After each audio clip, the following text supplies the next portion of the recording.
আসসালামু আলাইকুম, সবাইকে স্বাগত জানাচ্ছি আমার দেশ আজকের বিশ্বে। সঙ্গে আছি আমি মাহবুবুর রহমান ইমন। শুরুতেই সংবাদ শিরোনাম। মধ্যপ্রাচ্যের বিভিন্ন দেশে ইরানের হামলা। যুক্তরাষ্ট্রের হামলায় ইরানে নিহত ৩৮, আহত ৪০০। বাংলাদেশ সীমান্তে বেড়া তৈরির জন্য বিএসএফ কে ১,০০০ একর জমি দিয়েছে পশ্চিমবঙ্গ সরকার। মার্কিন চাপের মধ্যেই লেবাননে স্থায়ী সেনা পোস্ট করছে ইসরায়েল। পাকিস্তানের তীব্র গোলাগুলি, ভারতপন্থী ২৪ বিদ্রোহী নিহত।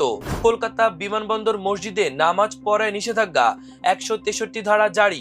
ইসরায়েলিদের মালয়েশিয়ায় ঠাঁই নেই, পেলেই বহিষ্কার, আনোয়ার ইব্রাহিমের হুঁশিয়ারি। শুনছিলেন সংবাদ শিরোনাম, এবার জানিয়ে দিচ্ছি পুরো খবর।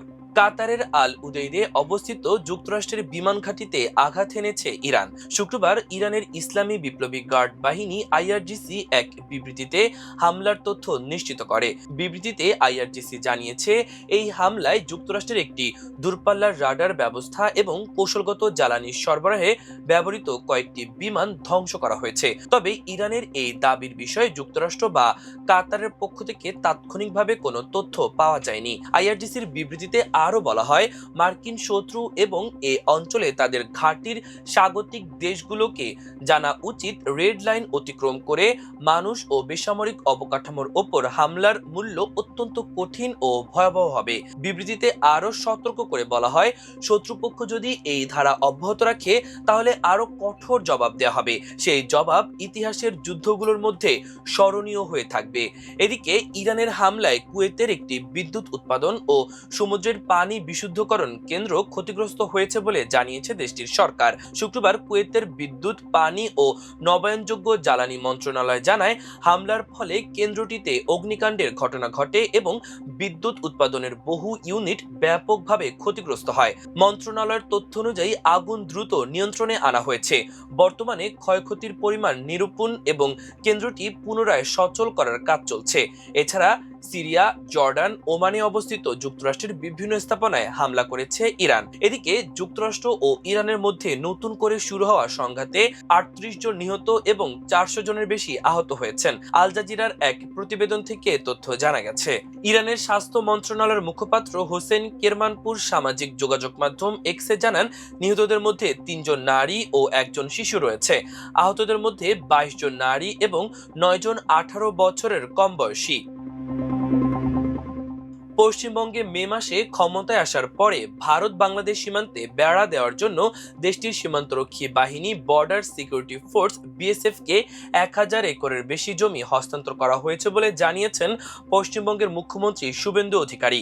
মুসলমান সংখ্যাগরিষ্ঠ মুর্শিদাবাদ জেলায় সবচেয়ে বেশি জমি দেওয়া হয়েছে বলে জানিয়েছেন তিনি। শুভেন্দু অধিকারী মঙ্গলবার ফেসবুকে এক পোস্টে লিখেছেন, জাতীয় নিরাপত্তা সুনিশ্চিত করা এবং সীমান্তকে শক্তিশালী করা আমাদের সরকারের অন্যতম প্রধান অগ্রাধিকার। ভারত বাংলাদেশ সীমান্ত সুরক্ষিত করার প্রতিশ্রুতি রক্ষার্থে প্রয়োজনীয় বেড়া নির্মাণের জন্য বর্ডার সিকিউরিটি ফোর্স বিএসএফ এর কাছে জমি হস্তান্তরের প্রক্রিয়া আমরা দ্রুত সম্পূর্ণ করেছি। আজ পর্যন্ত ১৭২.৬ কিলোমিটার জুড়ে বিস্তৃত মোট ১,০২৪.৭৫ একর জমি আনুষ্ঠানিকভাবে এ উদ্দেশ্যে হস্তান্তর করা হয়েছে। বিএসএফ এর কাছে জেলাভিত্তিক জমি হস্তান্তরের তালিকাও দিয়েছেন শুভেন্দু অধিকারী। তিনি বলেছেন, আমাদের নাগরিকদের জন্য একটি নিরাপদ ও সুনিশ্চিত পরিবেশ তৈরি করতে এই প্রকল্পগুলো সম্পূর্ণ করার লক্ষ্যে আমরা আমাদের সিদ্ধান্তে অবিচল রয়েছি। লেবানন থেকে সেনা প্রত্যাহারের জন্য যুক্তরাষ্ট্র ও অন্যান্য দেশের জোর দাবির মধ্যেই দেশটির দক্ষিণাঞ্চলে স্থায়ী সেনা ঘাঁটি স্থাপনের কাজ শুরু করেছে ইসরায়েল। বৃহস্পতিবার এক প্রতিবেদনে এ তথ্য জানিয়েছে ইসরায়েলি দৈনিক মারিভ। ইসরায়েলি প্রতিরক্ষা বাহিনী আইডিএফ এ মন্ত্রণালয়ের সূত্রের বরাত দিয়ে মারিভের প্রতিবেদনে বলা হয়েছে, দক্ষিণ লেবানন অঞ্চলে নিজেদের স্থায়ী নজরদারির মধ্যে রাখতেই নেওয়া হয়েছে। তবে দক্ষিণ লেবাননের ঠিক কোথায় সেনা পোস্ট স্থাপন করা হচ্ছে সে ব্যাপারে বিস্তারিত কিছু জানায়নি সূত্রগুলো। পাকিস্তানের খাইবার পাখতুনখোয়ার বান্নু জেলায় সন্ত্রাস বিরোধী অভিযানে তীব্র গোলাগুলির ঘটনা ঘটেছে। এতে অন্তত ২৪ জন ভারতপন্থী সশস্ত্র বাহিনী নিহত হয়েছে বলে জানিয়েছে দেশটির সামরিক বাহিনীর গণমাধ্যম শাখা inter services public relations ISPR. শুক্রবার প্রকাশিত এক বিবৃতিতে আইএসপিআর জানায়, সাম্প্রতিক সময়ে 52 জেলায় পুলিশ সদস্যদের ওপর হামলা এবং যানবাহন ব্যবহার করে আত্মঘাতী বোমা হামলার ঘটনা বেড়ে যাওয়ার পর নিরাপত্তা বাহিনী গোয়েন্দা তথ্যের ভিত্তিতে ব্যাপক যৌথ অভিযান শুরু করে। বিবৃতিতে পাকিস্তান দাবি করেছে এসব হামলার পেছনে ভারতের মদতপুষ্ট বলে অভিযুক্ত গোষ্ঠী ফিতনা আল খাওয়ারিজ জড়িত ছিল।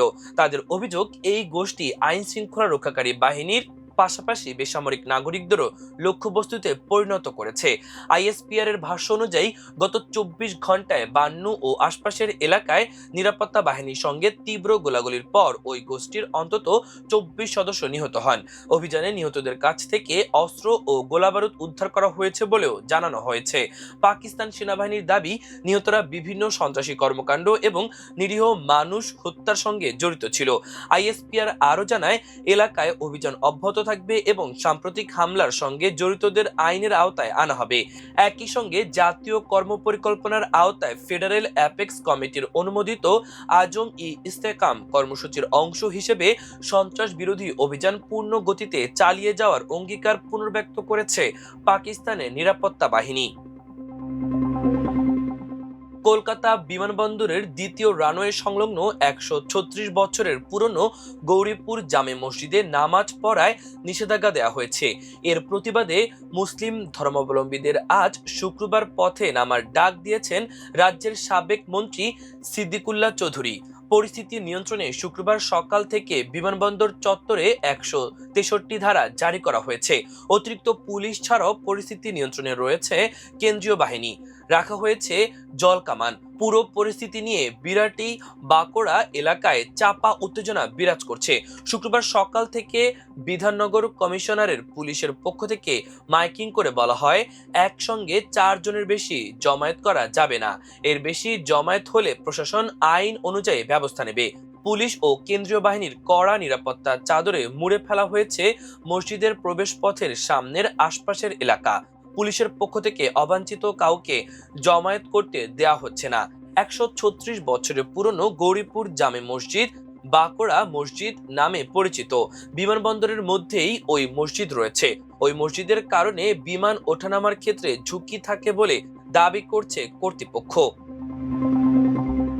মালয়েশিয়ার প্রধানমন্ত্রী আনোয়ার ইব্রাহিম বলেছেন, দেশে কোনো ইসরায়েলি নাগরিকের সন্ধান পাওয়া গেলে তাকে তাৎক্ষণিকভাবে বহিষ্কার করা হবে। একই সঙ্গে কর্তৃপক্ষ দক্ষিণাঞ্চলীয় জোহর রাজ্যের একটি বেসরকারি আবাসিক কমিউনিটির কার্যক্রমে একজন ইসরায়েলি সম্পৃক্ততার অভিযোগ তদন্ত করছে। আনাদুলু এজেন্সি এক প্রতিবেদনে এ তথ্য প্রকাশ করেছে। ইংরেজি দৈনিক ফ্রি মালয়েশিয়া টুডে জানিয়েছে, আনোয়ার বলেন, সংশ্লিষ্ট সংস্থাগুলো অভিযোগের তদন্ত করছে এবং অভিযোগ সত্য প্রমাণিত হলে সরকার কোনো ধরনের ছাড় দেবে না। মালয়েশিয়ার প্রধানমন্ত্রী বলেন, আমরা যদি কোনো ইসরায়েলিকে খুঁজে পাই তাহলে তাকে সঙ্গে সঙ্গে বহিষ্কার করব, কারণ আমরা ইসরায়েলকে স্বীকৃতি দেই না। প্রিয় দর্শক, আমাদের আজকের বিশেষ আয়োজন এ পর্যন্তই। সবাই ভালো থাকুন, সুস্থ থাকুন, আমার দেশের সঙ্গেই থাকুন। এতক্ষণ সঙ্গে থাকার জন্য অসংখ্য ধন্যবাদ। আল্লাহ হাফেজ।